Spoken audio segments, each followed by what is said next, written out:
3. Perkenalkan, nama saya Dia Putri Patricia Lubis dengan NIM 215504041. Baik, di sini saya akan mempresentasikan hasil research saya. Yang pertama, yaitu perusahaan-perusahaan di bidang pelayaran. Perusahaan pelayaran adalah baik perusahaan milik negara atau swasta yang berbentuk perusahaan negara, negara persero, perseroan terbatas, dan perseroan komanditer, dan lain sebagainya, yang melakukan usaha jasa dalam bidang penyediaan ruangan kapal untuk kepentingan mengangkut muatan penumpang atau orang dan barang. Pengurusan kedatangan dan keberangkatan kapal biasanya itu dia memiliki perusahaan keagenan di suatu pelabuhannya. Kapal adalah kendaraan air dan bentuk atau jenisnya yang sangat tertentu yang digerakkan dengan tenaga angin, mekanik, dan energi lainnya. Pelabuhan adalah tempat yang terdiri dari atas daratan dan lautan, di mana pelabuhan ini tempat masuk dan keluarnya perusahaan pelayaran di bidang laut. Adapun lingkup aktivitas dalam pelayaran itu ada dua, yaitu yang pertama perusahaan pelayaran niaga dan perusahaan bukan niaga.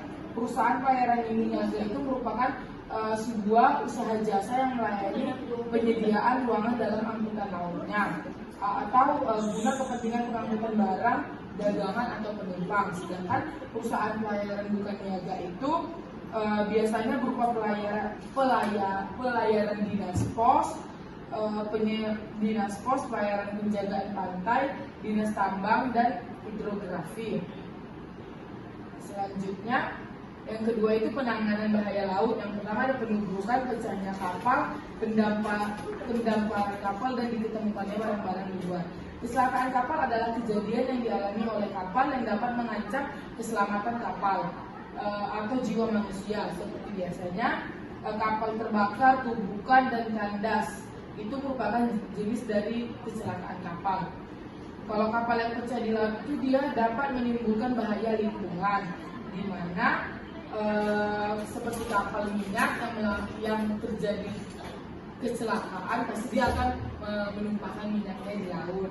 Yang ketiga itu pendamparan kapal. Pendamparan kapal itu adalah proses merapatkan kapal ke dermaga atau ke pelabuhan. Habis itu dalam rangka melaksanakan ketentuannya pada pasal 190 Peraturan Pemerintah Nomor 20 Tahun 2010 tentang angkutan di perairan laut, maka ditetapkan Peraturan Menteri Perhubungan Nomor PM 16 Tahun 2021 tentang tata cara penanganan dan pengangkutan barang berbahaya di pelabuhan. Yang ketiga asuransi. Asuransi itu ada asuransi kapal, barang, dan penumpang. Asuransi kerangka kapal itu jenis asuransi ini menutup kemungkinan kerugian atas kerangka kapal dan mesin kapal disebabkan oleh kejadian bahaya di laut. Asuransi barang kapal. Asuransi barang kapal itu jenis asuransi yang menjamin kerugian atau kerusakan terhadap barang-barang yang tertanggung selama pengiriman barang melalui laut. Yang terakhir asuransi penumpang, di mana asuransi penumpang ini diatur dalam berbagai peraturan termasuk pada Undang-Undang Nomor 17 Tahun 2008 tentang pelayaran. Hasil penelitian ini menunjukkan bahwa tiket penumpang itu mendapatkan asuransinya setelah kita membeli tiket penumpang. Sekian dari saya, terima kasih.